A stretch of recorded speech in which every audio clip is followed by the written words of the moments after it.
Salut les petits potes, c'est Delcor et aujourd'hui on se retrouve pour 7 nouveaux threads d'horreur. La question du jour c'est est-ce que vous êtes accro à votre téléphone? Moi la réponse c'est pas du tout, je m'en sers limite plus pour le professionnel qu'autre chose, sinon voilà, on va pas perdre plus de temps, si tu veux soutenir tu connais un petit pouce bleu et un abonnement. Allez, prends la boisson de ton choix parce que le temps dehors il est très bizarre, il est très fluctuant, du coup je sais pas ce que tu dois prendre, voilà, tu me diras ce que tu prends en commentaire également. Et installe-toi confortablement. L'histoire que je vais vous raconter, c'est celle de Katia. L'année dernière, elle a emménagé dans une maison de village. Une grande maison qui est au premier et au deuxième étage. En fait, le rez-de-chaussée appartient au voisin dont la porte d'entrée est de l'autre côté de la rue. Elle emménage avec son conjoint qui est militaire et qui est souvent en déplacement. Donc la première semaine, celle de l'emménagement, il est là et tout se passe bien. La semaine suivante, il peut pas rentrer. Du coup, elle se retrouve donc seule avec sa chienne. Toute la semaine, elle voit des petits trucs bizarres, des lumières allumées quand elle rentre du travail le soir,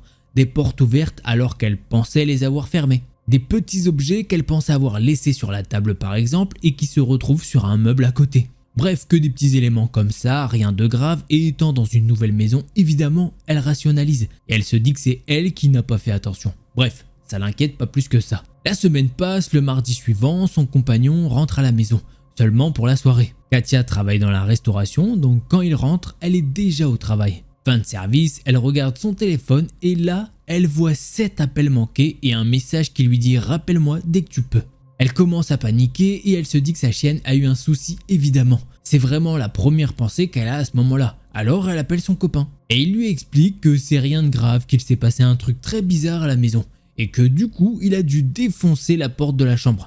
Mais il lui dit qu'il lui expliquera mieux quand elle sera rentrée. Katia, elle se dit mais qu'est-ce que c'est que ce délire? Elle comprend rien du tout. Elle rentre et il lui explique que dans la soirée, il était posé sur le canapé, dans le noir, seul. La lumière de la télé éclairait un peu la pièce. Il était sur un jeu nommé Apex avec le casque, donc il était concentré sur la télé. Et il a entendu la chienne aboyer. Bon, ça lui arrive souvent, donc il y fait pas trop attention, et de toute façon, avec le casque, ça le gênait pas. Elle s'est vite arrêtée, donc bon, il se dit que c'est rien de grave. Passé un moment, il a voulu aller dans la chambre récupérer son téléphone. Sauf qu'au moment d'ouvrir la porte, pas moyen, elle était fermée à clé. Seul problème, cette porte a un verrou que l'on peut fermer de l'intérieur de la chambre. Mais de l'extérieur, il faut obligatoirement une clé. Clé qu'ils n'ont évidemment pas, sinon c'est pas drôle. Donc là, gros stress, il se dit qu'il doit y avoir un problème, le verrou s'est coincé ou quoi. Il essaye pendant un bon moment et il n'arrive pas à ouvrir la porte. Et c'est là qu'il décide de l'enfoncer. Merci la formation militaire, il a fait ça proprement, la porte elle a pas trop souffert. Il regarde partout, personne dans la chambre, il s'inquiète un peu donc il vérifie quand même partout dans la maison. Et il voit personne. Donc bon le couple passe à autre chose et le lendemain la famille de Katia doit venir manger à la maison. Ils arrivent et elle leur fait visiter la maison et arrivé au deuxième, c'est une grande pièce qui donne sur une terrasse et sur un grand grenier. Elle leur montre la pièce et elle se dirige en direction pour monter au grenier. Et là, elle voit la porte ouverte et la lumière allumée. Alors pour le reste, elle se dit ok mais là elle fait vraiment attention parce que c'est un vieux grenier et elle veut pas que sa chienne y aille. Donc elle fait très attention à ce que la porte soit toujours fermée. Bon elle se dit que c'est son conjoint qui est monté, qui l'a laissé comme ça, donc elle va lui dire de faire attention et en fait il lui dit que non, c'est pas lui qui a ouvert la porte. Il lui dit qu'il est pas monté dans le grenier la veille. Elle commence à se dire que c'est pas normal, mais en même temps elle sait pas trop quoi en penser, ni quoi faire, alors elle zappe. Sauf que là, les pires jours de sa vie vont commencer. Son conjoint repart ce soir-là et de nouveau elle se retrouve seule dans la maison avec la chienne. Le lendemain, donc jeudi soir, elle rentre du boulot, de nouveau, la lumière du salon allumée et la chienne a l'air stressée. Alors elle commence à flipper de plus en plus, elle fait le tour de la maison et elle ne voit rien. Elle laisse donc tomber. Mais elle commence tellement à flipper qu'elle va dormir en prenant sa chienne avec elle et elle s'enferme dans la chambre. À ce moment-là, elle se dit bon, a priori si t'as vraiment un type dans la maison, vu ce qui s'est passé, il a la clé. Donc c'est pas hyper utile mais ça la rassure un petit peu. De nouveau, le lendemain, vendredi soir, quand elle rentre du travail, elle trouve de nouveau la chambre et le couloir allumés. Et sa chienne en panique. Mais une vraie panique, c'est la première fois qu'elle la voit comme ça. Elle pleure, elle tremble. C'est impossible de la calmer. Alors elle sort de la maison avec elle et elle part faire un tour dans le village et au bout de presque 1 heure, la chienne finit par être calme. Alors elle décide de rentrer. Quand elle rentre à la maison, elle se dit de plus en plus que quelque chose se passe dans la maison. Elle sait pas quoi, mais il y a quelque chose de pas normal. Alors elle fait de nouveau le tour de la maison. Elle voit personne, mais elle peut voir que la chienne a fait pipi sur le lit. Alors elle attrape les draps et hop, elle met tout ça dans la machine à laver, en se disant qu'elle lancera la machine le lendemain matin. Elle va se coucher, elle prend de nouveau sa chienne et elle s'enferme dans la chambre encore une fois. Bien évidemment, elle dort pas de la nuit, elle est claquée, mais le lendemain, elle doit se lever pour aller au boulot à 10 h. Elle lance la machine avec les draps avant de partir et vers 14 h, elle rentre et elle se dit de suite « Allez, je vais étendre les draps ». Alors elle sort le linge et en sortant les draps, elle voit deux petits trucs tomber. Elle se penche pour voir ce que c'est et là, elle voit deux mégots, des clopes roulées qui étaient au milieu des draps. Et là, forcément, elle vrille, elle pète un câble, c'est plus possible. Elle appelle son conjoint en panique, elle lui explique tout et lui dit que c'est plus possible que quelqu'un vienne dans la maison quand elle est pas là. Elle comprend pas comment il fait ça, c'est clairement quelqu'un qui fait ces choses cheloues. Évidemment, il essaye de la calmer, de la rassurer et lui dit qu'il va s'arranger avec son lieutenant pour rentrer au plus vite. Il lui dit également qu'elle doit rentrer se poser et qu'il va dire à un bon copain de venir. 10 minutes après, le copain arrive, efficacité ++. Alors, il est là et elle lui explique tout. Ils commencent à fouiller la maison et arrivés à l'étage, ils ouvrent le grenier. Pareil, ils fouillent et au fond du grenier, dans un petit coin, ils peuvent voir un vieux sac de course. Le gars l'attrape et à l'intérieur, ils peuvent voir des canettes de bière vides, des emballages de sandwich vides, un vieux caleçon sale, des clopes et une culotte. Ouais, c'est un petit peu glauque. Bref, tout le pack du parfait squatter. Elle rappelle direct son compagnon et il leur dit de laisser le sac comme ça, de ne rien toucher et qu'il arrive de suite. Quand il est arrivé, ils ont fait venir la gendarmerie et ils ont contacté les proprios, etc. Et même s'ils n'ont jamais vu le mec, ils ont fini par se dire que c'était l'ancien locataire. Le propriétaire avait eu plein de problèmes avec lui. Ils ont dû faire venir les gendarmes et les huissiers pour le dégager de la maison. Mais visiblement, il avait gardé les clés et en le recherchant dans le fichier gendarmerie, ils ont vu qu'il avait un bon dossier sympathique à base de farine, bien évidemment je parle pas de farine, de glouglou pas très bon, de cambriolage, de violence et d'agression physique non consentie. Alors voilà, Katia se dit que c'est méga cool de l'avoir eu comme coloc pendant au moins une semaine. Évidemment, ils ont fait changer les serrures et ils ont installé des caméras de sécurité à l'intérieur au cas où. Et depuis, plus aucun problème. Ce qui fait que Katia laisse un petit message à la fin et elle nous dit bon, du coup, quand vous emménagez dans une maison, vérifiez bien que vous n'avez pas un squatter. Non, parce que même un an après, Katia elle flippe toujours encore de trouver quelqu'un chez elle. Ça reste ce genre de conneries. Et voilà, c'est comme ça que se termine ce thread d'horreur. Effectivement, je peux comprendre. T'es vraiment super, j'avais un mec dans mon grenier. Faites gaffe, hein. Souvent les mecs, ouais, c'est dans les greniers ou dans les sous-sols. De toute façon, ils vont pas se mettre dans ta chambre. Quoique, imagine le mec qui se met dans... Bon, bref, on va pas lancer des théories, des trucs comme ça. Mais voilà, histoire très cool. On va passer à la prochaine.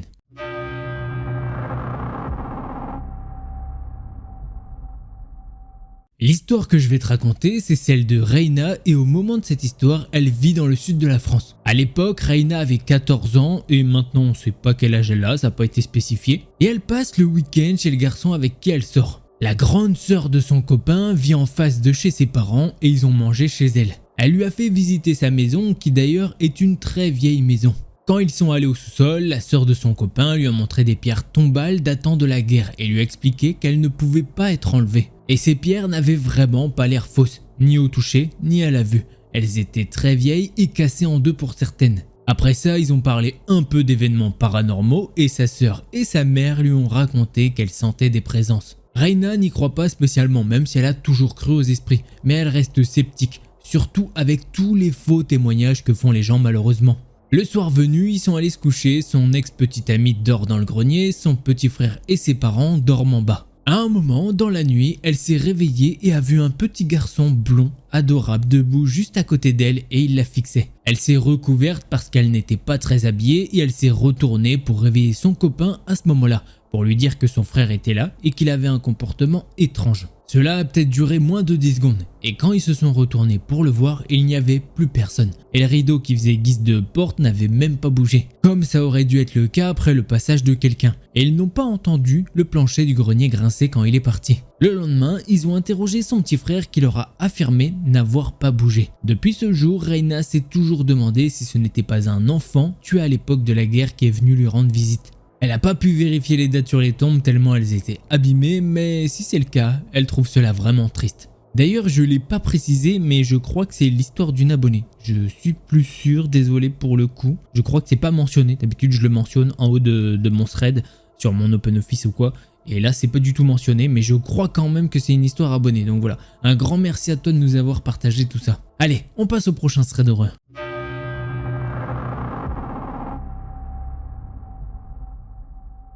L'histoire que je vais vous raconter, c'est celle de Lila et de sa fille Marion. Tout commence en 1989 quand Lila a 9 ans. Elle vit dans un petit quartier entouré d'une forêt et d'un marécage. Le quartier où elle habite est très populaire, surtout pour les jeunes familles avec des enfants, donc elle a pas mal d'amis. Mais dans ce quartier, il y a des rumeurs et des histoires effrayantes. Il y aurait un homme noir qui sortirait des bois la nuit et emmènerait les enfants. Et Lila, elle a 9 ans, donc elle pense automatiquement à un homme vêtu de noir dans une camionnette et qui vole des enfants, ce qui lui fait très peur. Mais en 1991, elle et ses parents décident de quitter la région et elle a vite oublié cette histoire. Avance rapide jusqu'en 2006 et elle est maintenant mariée et elle a 2 filles, une de 7 ans et une de 3 ans. Et elle est revenue dans la fameuse ville où il y a des histoires effrayantes. D'ailleurs, son mari travaille dans le quartier, alors elle ne pense plus du tout à cette histoire. Et Lila suggère qu'il devrait déménager dans ce quartier. Quelques semaines plus tard, ils emménagent dans une maison, elle est à la lisière des bois, encore désolée. Lila a tellement de bons souvenirs de cet endroit, elle est ravie que ses enfants puissent retrouver ce qu'elle a vécu. La première nuit où ils ont emménagé, elle et son mari dorment sur un futon dans le salon. Elle fait un rêve bizarre. Ce rêve est très réaliste, très vivant. Dans ce rêve, elle se réveille et elle est face à une buanderie. Tout autour d'elle, il fait noir, à part la buanderie qui brille de 1000 éclats depuis la porte. Plus elle regarde cette buanderie et plus elle voit une silhouette se former. Elle est noire et elle a des bras très longs et elle est courbée, car elle est trop grande pour la pièce. Lila n'a pas peur de cette chose, mais à un moment, cette silhouette lui parle en télépathie et lui dit « c'est bon d'être allongé ». Puis elle s'est couchée au sol et la dernière chose qu'elle se souvient, c'est de se réveiller le lendemain matin. Toute la journée, elle est dérangée par ce rêve, mais elle est convaincue qu'il ne peut pas être réel, donc elle ne l'a dit à personne et l'a oublié. Avance rapide jusqu'en 2015 et sa petite fille qui avait 7 ans à l'époque en a maintenant 16. Lila et son mari regardent des trucs un peu bidons sur le paranormal à la télé, quand elle se souvient de son espèce de rêve et elle sort. « Ah, tu sais, moi aussi j'ai vu un extraterrestre ». Et là, elle commence à raconter son rêve. Pendant que Lila raconte son rêve à son mari, eh bien sa fille de 16 ans l'interrompt et commence à décrire le même rêve qu'elle. Marion lui dit alors que la première fois où elle l'a vu, elle buvait un verre d'eau et que la buanderie s'est éclairée et que cette silhouette noire était là. Quand elle l'a vu, elle a fait tomber son verre au sol et la seule chose qu'elle se souvient après, c'est s'être réveillée. Mais le truc, c'est qu'elle n'était pas partie dormir. Et Lila se dit que pendant toutes ces années, elle pensait que c'était un cauchemar. Et si en fait cette chose qu'elle a vue était bien en face d'elle et qu'elle était bien réveillée au moment où elle l'a vue? Elle se demande toujours encore qu'est-ce que cette chose leur veut. Et voilà, c'est comme ça que se termine ce petit thread d'horreur qui du coup parle un petit peu d'extraterrestres. Petite histoire sympa, moi j'aime bien avec les extraterrestres et tout, si jamais d'ailleurs, peut-être j'aimerais bien des fois faire d'autres vidéos que les threads d'horreur. N'hésitez pas à me dire si vous avez des sujets, voilà, n'hésitez pas à me dire si vous avez des...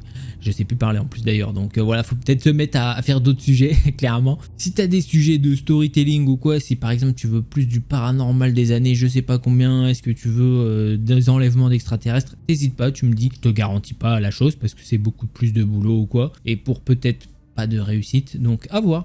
Maintenant il faut voir, moi j'aime bien. Allez, on passe au prochain thread d'horreur.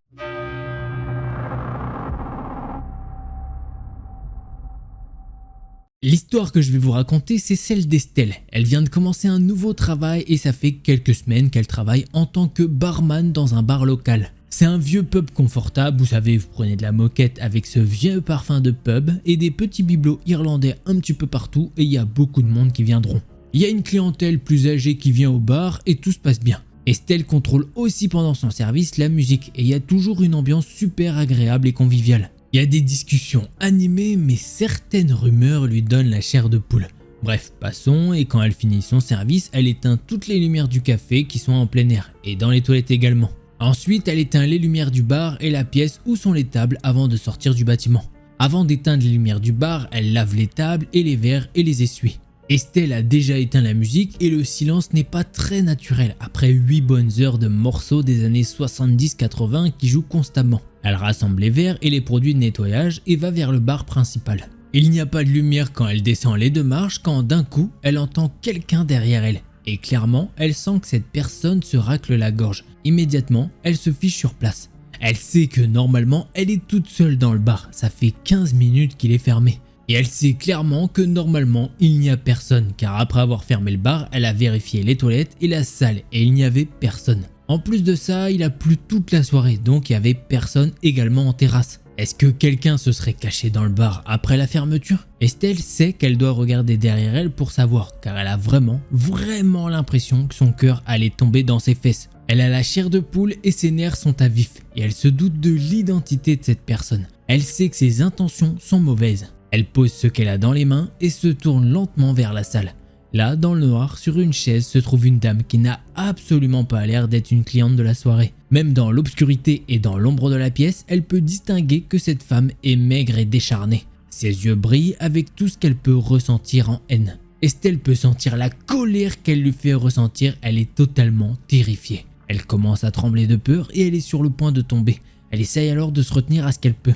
Quand soudain, elle prend son courage à deux mains et crie « bonjour ». Sa voix est tremblante et en réponse de son bonjour, elle entend un gémissement et un grognement furieux. C'est pas un gémissement de quelqu'un que l'on a réveillé car il a trop picolé, non. C'est un gémissement de quelqu'un qui n'a pas envie de parler ou de s'exprimer. Donc Estelle enchaîne et dit « Bonjour, je suis désolé mais c'est fermé. Est-ce que je peux vous commander un taxi pour que vous rentriez chez vous ?»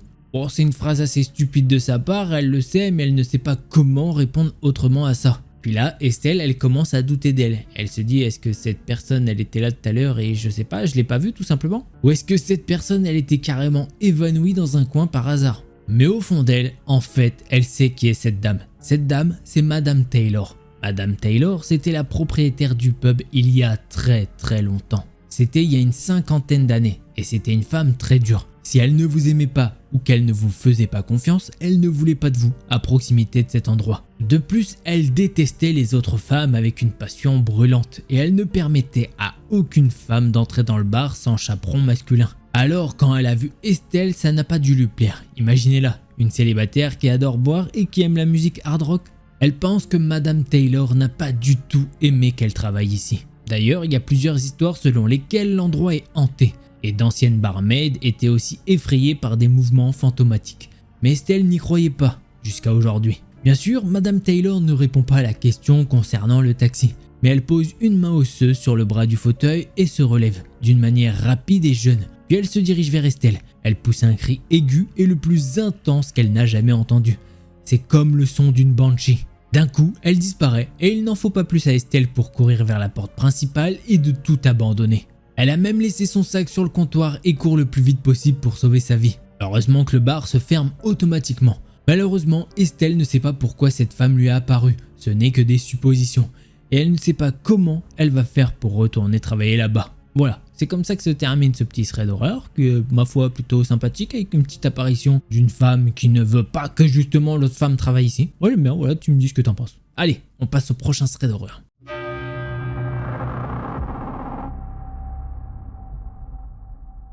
L'histoire que je vais vous raconter, c'est celle de Laurie. Elle a grandi sans père, appartient à la classe moyenne inférieure avec sa mère qui travaille dans la marine. Ils vivent tous dans une maison de ville. Dans cette maison, il y a sa mère, son frère, sa grand-mère et elle-même. La mère de Laurie est extrêmement déprimée et elle est d'une énergie négative. D'ailleurs, l'énergie qu'elle dégage est tellement forte que toute la maison peut la sentir. Pour vous dire, même à son âge, 13 ans, elle peut sentir cette lourdeur. Sa mère reste tout le temps dans sa chambre avec la porte fermée. Puis un jour, malheureusement, sa mère se casse la jambe et le pied au travail. Ils lui ont donc mis des vis dans le pied et elle a dû être alitée. Et vous imaginez même pas la dépression qui s'est aggravée. Et franchement, à ce moment-là, elle n'a pas pensé à demander à sa mère pourquoi elle était déprimée.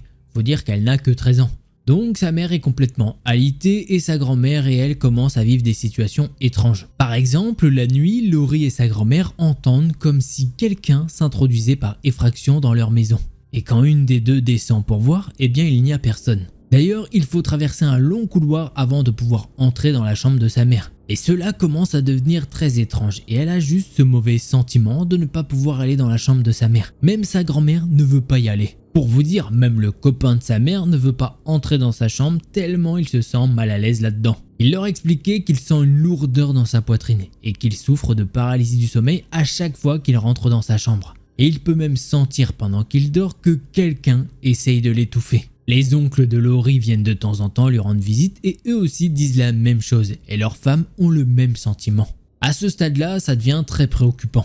Un jour, la mère de Laurie l'appelle avec sa grand-mère et il fait très froid. Même dans le couloir, ça se ressent. Quand elles sont rentrées dans la chambre, le lit de sa mère s'était déplacé comme si quelqu'un l'avait soulevé et l'avait renversé. Laurie peut même voir la trace de son lit sur le tapis. La grand-mère, totalement affolée, ouvre en grand le placard et ça sent l'œuf pourri. La grand-mère et la mère en parlent et justement la mère dit mais ça doit être Diana. Là, Laurie et sa grand-mère se regardent et elles ont une peur bleue. Quelques jours plus tard, sa mère les appelle de nouveau dans sa chambre et leur dit de regarder dans le reflet de sa télévision noire. Et c'est à ce moment-là que les deux femmes l'ont vue. C'est une femme assise sur une chaise à côté du lit de sa mère qui les regarde elle. Laurie ne peut pas voir son visage mais elle sait que cette femme porte une robe vintage. Et elle repose ses bras comme si la chaise avait des accoudoirs. Ils ont finalement déménagé 1 an plus tard puisque la maison a pris feu. Après ça, elles ont fait des recherches sur cette maison et il s'est avéré qu'une femme a été assassinée par son mari qui l'a poussée dans les escaliers.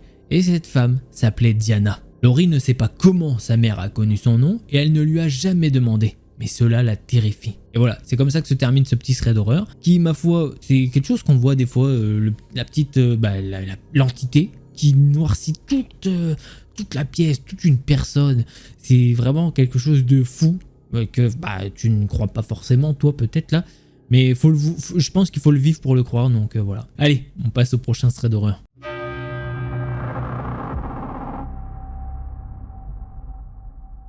Alors juste avant que commence ce 5e thread d'horreur, si tu ne l'avais pas fait, n'hésite pas, un petit pouce bleu, ça fait très plaisir. Et puis si tu es encore là, c'est que tu kiffes la vidéo, donc n'hésite pas à me soutenir avec un petit pouce bleu, ça prend 3 secondes. Et si jamais t'étais pas abonné, j'ai l'impression que tu kiffes bien les vidéos, donc n'hésite pas à t'abonner, comme ça tu ne louperas pas toutes les prochaines vidéos sur la chaîne. Sachant que déjà, il y en a déjà au moins 400 facile. Allez, on reprend avec l'histoire. L'histoire que je vais vous raconter, c'est celle de Pauline. Tout d'abord, elle tient à nous dire qu'elle n'est pas fan de paranormal. Avant ça, elle n'y croyait pas du tout. Pendant des années, elle a toujours pensé que ce genre de choses, c'était des conneries totales. Mais depuis 1 an, elle vit des choses qui sont de plus en plus étranges et où elle ne peut rien expliquer de tout ça. Elle vit dans une maison relativement petite, il y a 2 chambres, un grenier et pas d'étage et un garage à côté. La maison dans laquelle Pauline et sa famille vivent a été construite dans les années 50 et depuis 5 ans maintenant, ils y vivent. Elle et sa famille adorent cette maison et pendant les 4 dernières années, ils n'ont eu aucun problème. Tout commence vers le mois d'août de l'année dernière et tous ces petits événements qu'elle va nous citer sont liés. Premier événement, un jour, alors qu'elle recule son véhicule dans l'allée pour que son partenaire puisse aller travailler, elle voit une silhouette qui ressemble à un homme dans l'ombre sur la caméra de recul. Le problème, c'est qu'il semble rentrer dans sa maison. Quand elle a vu ça, elle a directement couru dans la maison et elle a fait le tour, mais elle n'a trouvé personne. Deuxième événement, en septembre, elle et son copain commencent à entendre des bruits bizarres. Ils entendent comme si quelqu'un frappait dans les murs. Au début, elle pense directement à une souris, mais il n'y a aucun trou. Même les pièges ne fonctionnent pas. Ce qui semble étrange, c'est que ça tape tout le temps 3 fois. Parfois c'est sur les portes, des fois c'est sur les fenêtres. Troisième événement, en novembre, elle commence à entendre d'autres choses. Leur interrupteur ancien qui s'allume et s'éteint tout seul. Cela ne se produit qu'une seule fois, c'est-à-dire que ça s'allume et ça s'éteint directement ensuite. Et c'est principalement dans la cuisine. Parfois quand elle est dans son bain, elle peut l'entendre. Ce qui est étrange, c'est que c'est jamais dans la pièce où elle se trouve. Ça arrive dans n'importe quelle pièce et elle ne voit jamais la lumière s'allumer et s'éteindre. Mais elle entend cet interrupteur. Quatrième événement, c'est à ce moment-là que les choses vraiment, mais alors vraiment bizarres commencent à arriver. En décembre, un soir vers 22h30, elle écoute YouTube dans son garage et travaille sur sa petite moto. Elle entend quelque chose glisser et tomber dans le salon. Son mari dort, donc elle décide de se diriger vers le salon pour voir ce que c'est. Pour accéder au salon depuis le garage, il faut passer par la cuisine. Et quand elle arrive vers le micro-ondes, elle entend clairement sa voix qui appelle son fils. Juste une seule fois. Elle court dans le salon avec le poing levé et ne voit rien. Pauline regarde autour du salon et l'une des photos au-dessus de son canapé est tombée, celle de son fils. Cinquième événement, maintenant, Pauline et son mari entendent des piétinements entre sa chambre et celle de son fils. Ce truc bizarre là, il semble faire les 100 pas devant leur chambre. C'est un tout petit couloir donc les allers-retours ne durent pas longtemps. Sixième événement, des jouets aléatoires font des bruits comme ça tout seuls. Et maintenant ils entendent des bruits de pas. Enfin, c'est plutôt du sprint maintenant. C'est comme si quelque chose courait dans leur maison, mais d'avant en arrière dans le couloir. Et c'est vraiment juste dans le couloir.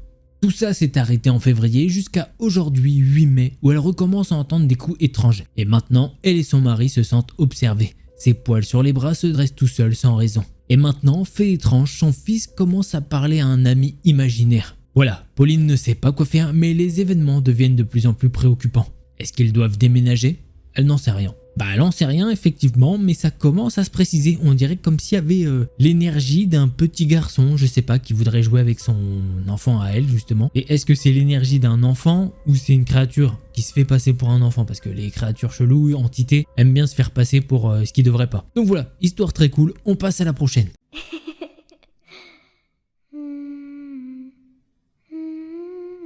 Bon, la plupart d'entre vous, vous connaissez plein d'applications de rencontres, mais je pense que la plus connue de toutes reste Tinder. Généralement, l'application vous fait rêver. Vous allez trouver votre âme sœur, faire votre vie avec, ou alors votre plan d'un soir. Vous prenez un bon petit plaisir et basta. Mais certaines histoires se passent pas toujours comme prévu, et certaines choses se passent plus mal que d'autres. Et malheureusement, quand on se sent seul et désespéré, des fois on peut faire les pires décisions possibles. Avant que je te raconte ça, je te jure que le début est pas facile à raconter, mais ça change de d'habitude, mais voilà. Il faut tout raconter comme type de thread. Alors l'histoire que je vais te raconter, c'est celle de Romy. Et son histoire, elle s'est passée il y a environ 5 ans. À ce moment-là, elle vient de sortir d'une relation de 2 ans avec un mec et depuis cette relation, elle vit dans cette nouvelle ville, puisqu'elle avait déménagé exprès pour lui. Alors bon après la fin de relation, elle se sent seule et elle a le cœur brisé. Surtout qu'en plus, elle se retrouve dans l'appartement qu'ils avaient ensemble.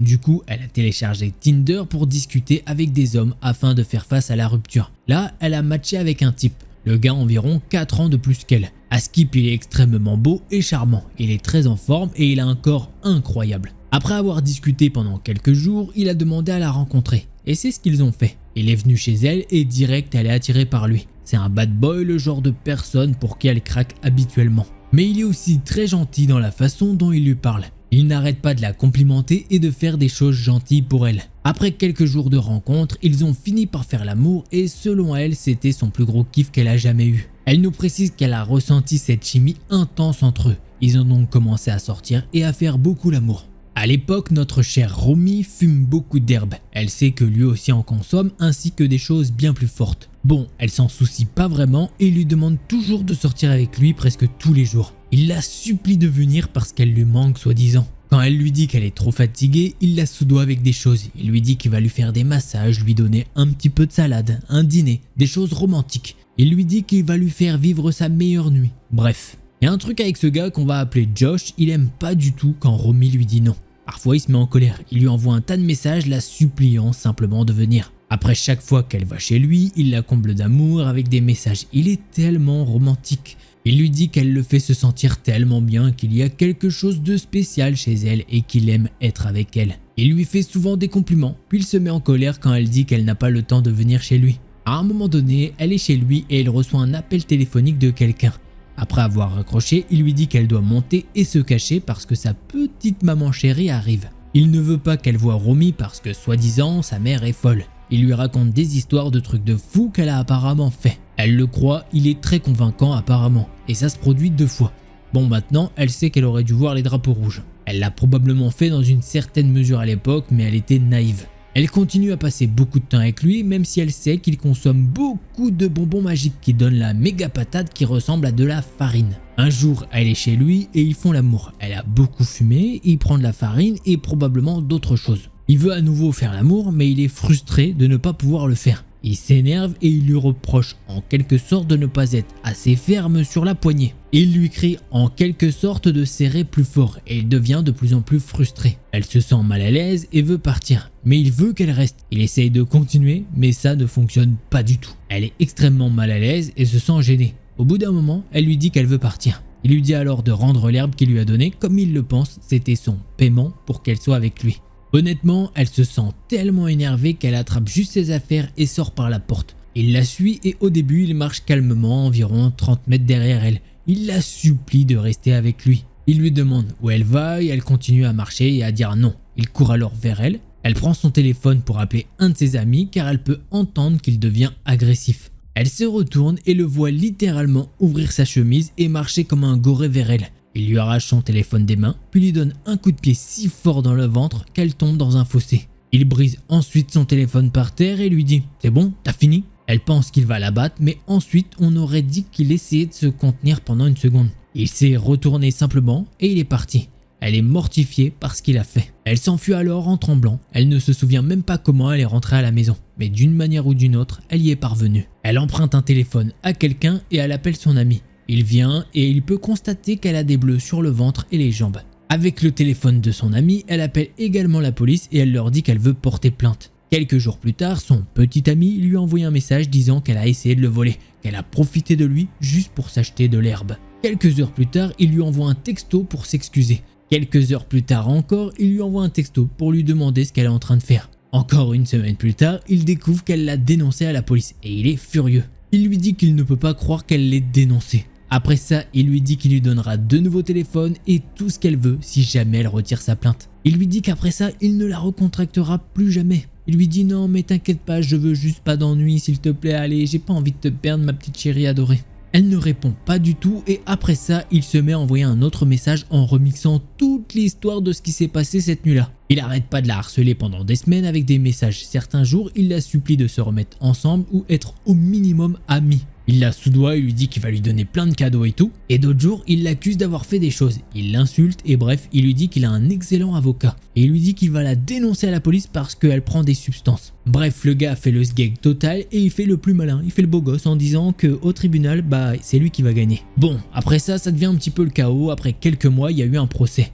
Elle peut pas y assister physiquement, alors elle témoigne par téléphone. Elle est interrogée sur leur relation et sur l'incident de cette nuit-là. De son côté, il va mentir et inventer des histoires sur elle. Mais heureusement, personne ne le croit. Une fois le procès terminé, elle reçoit alors tous les papiers par la poste. Elle est sous le choc quand elle les lit. Il avait déjà été accusé de violence et d'agression 18+ envers son ex. Apparemment, il y a un autre événement aussi, il aurait forcé une ex-petite amie à se toucher pendant que plusieurs autres hommes la regardaient et la filmaient. Et malheureusement, il a d'autres cas comme ça à son actif. Il y a en plus de ça des vols, des armes, les bagarres, des violences. Et voilà, c'est comme ça que se termine malheureusement ce thread sur Tinder. Voilà, j'espère que tu as kiffé ces 7 threads d'horreur. Si c'est le cas, t'oublie pas, un petit pouce bleu, ça fait toujours plaisir. Et si jamais tu veux plus de threads d'horreur, je t'invite à cliquer sur une de ces 2 vidéos là. Allez, c'était Delcor, en attendant la prochaine vidéo, portez-vous bien, tchuss les petits potes.